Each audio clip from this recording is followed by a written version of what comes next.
Watch out!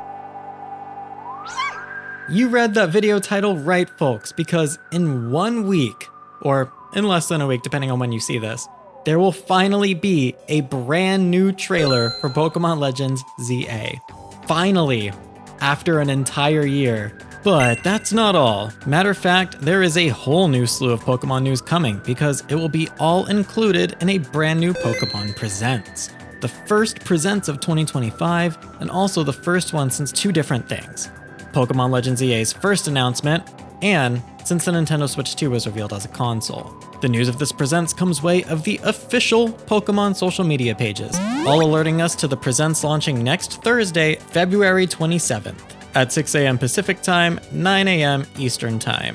For any keen-eyed Pokemon fan out there, yes, this direct falls squarely on Pokemon Day. It's a time-tested tradition of the franchise to have a presentation every year on the 27th. With, like I said earlier, last year's being the first time we saw Pokemon Legends EA because of its teaser trailer. Now we can say with 100% confidence that we will get a proper trailer this time, but before we discuss that, I want to also discuss what else we can expect from the Direct. This includes a possible remake of a previous generation thanks to highly circulated rumors, spin-offs, and updates for existing games. So, let's start with that remake that I just mentioned.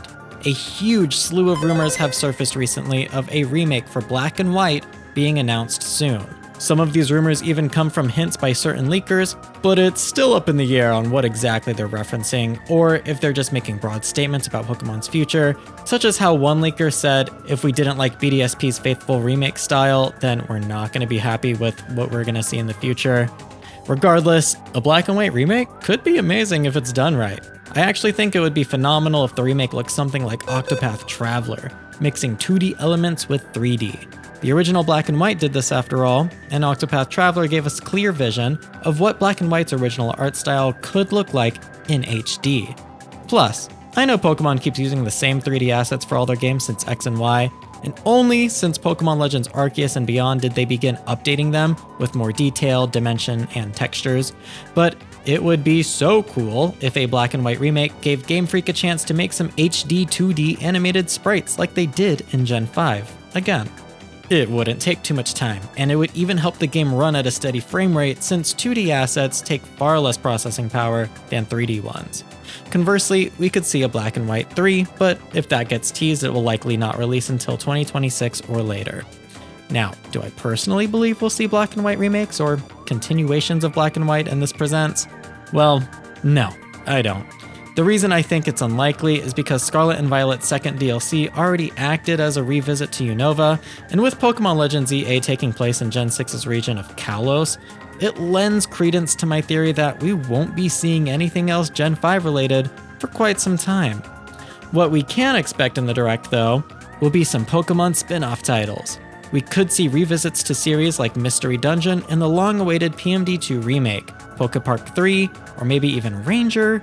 Or we could see something entirely new, perhaps a more finished version of that Pokemon Rodeo game we witnessed in beta via Game Freak's Terra Leak. Or those other spin-off games that we saw codenames for, such as Project Synapse. Supposedly, it was inspired by Splatoon, so I'd be curious to see that. Beyond the possibility of seeing things like that, though, there will be updates to existing games we already know, such as Pokemon TCG Pocket, Pokemon Go, Pokemon Unite, and even Scarlet and Violet with Terra Raid events. That's all easy pickings. So let's move on to something more substantive. We're going to discuss the Pokemon Legends ZA trailer that we'll be seeing. I've compiled a definitive list of what we can expect from it, both with leaks and also from proofs of concepts provided by the teaser trailer itself. Now, the first thing to keep an eye out for is the art style. According to leakers, this is going to be closer to Scarlet and Violet's rather than Legends Arceus. I mostly assume that means no cell shading. With that being the case, we can only hope that Game Freak has worked on their textures for environments since their last game being Scarlet and Violet, or that they have finally added a coat of cell shading over the assets. And that'll help preserve that original Legends look, and in my opinion just works better for the Pokemon franchise in general, but maybe that's just me. If the title looks like Scarlet and Violet, I think we're in serious trouble, with the only saving grace being the possibility that maybe this game will actually be optimized this time, something they never fully finished doing with Scarlet and Violet, and it showed. But I digress. The more exciting things to look out for in the trailer will be the thrilling gameplay mechanics that we've come to expect from a Legends game by comparison to traditional Pokemon. Proofs of concepts in the trailer revealed things like the ability to take out all of our Pokemon at once and have them follow us, effectively mixing the mechanics from Legends Arceus and Scarlet and Violet in a clean way.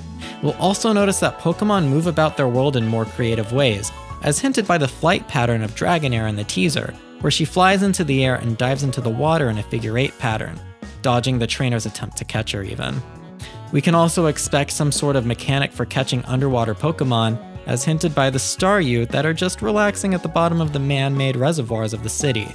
There's a plethora of gameplay elements that were shown off in the teaser, but for the sake of time today, I'm going to link you to a separate video where I discussed all of that in more depth at the end of this video. I talked about the 3 I just mentioned in depth, and also some other gameplay elements that were revealed in the teaser, so give that a look after you finish this video.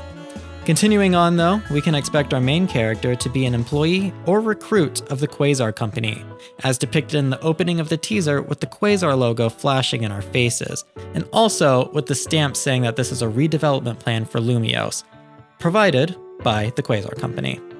We can also expect some insight into what the sectors of the city will offer, as far as diversity for biomes goes within Lumiose. We might even see an underground area underneath the city, and possibly even a sky-based area above it, similarly to Zelda Tears of the Kingdom. We might also see some new action mechanics within the game by comparison to Legends Arceus. Legends Arceus introduced a separate health bar for the player character, since wild Pokemon can attack them, a dodge roll to dodge incoming attacks from those Pokemon mounts that help us traverse every terrain possible seamlessly, the ability to aim and throw items and Pokeballs to catch or attack wild Pokemon yourself, and the option to throw your Pokemon out to gather supplies or attack objects and reveal their resources. We already know that the aiming to throw is coming back in ZA, as shown by the trainer missing his shot at Dragonair in the teaser. But what else may return or change entirely is still up in the air with Dragonair. We might even see never before seen action mechanics entirely. Like, I don't know, maybe you can punch and kick the Pokemon yourself. Who knows? Or maybe even different varieties of mounts, like maybe a ghost type that can help us phase through walls. You know, the possibilities are endless. But on a more serious note, according to the most recent leaks, it's also very likely that the starters for ZA will simply be the Generation 6 starters, rather than handpicked starters from other regions. I hope this isn't the case, but supposedly this is what it'll be. It's not too surprising, since unlike every other generation of Pokemon, X and Y starters literally only had the one game to exist in, at least as the stars of the show. There was no third version Pokemon Z or sequel games for Gen 6. Well, until now. So perhaps Game Freak wants to place extra emphasis on Gen 6 specific features, like the starters, to give the region some justice. And that's what Legends ZA will kind of be in a nutshell if you ask me. Justice for Generation 6.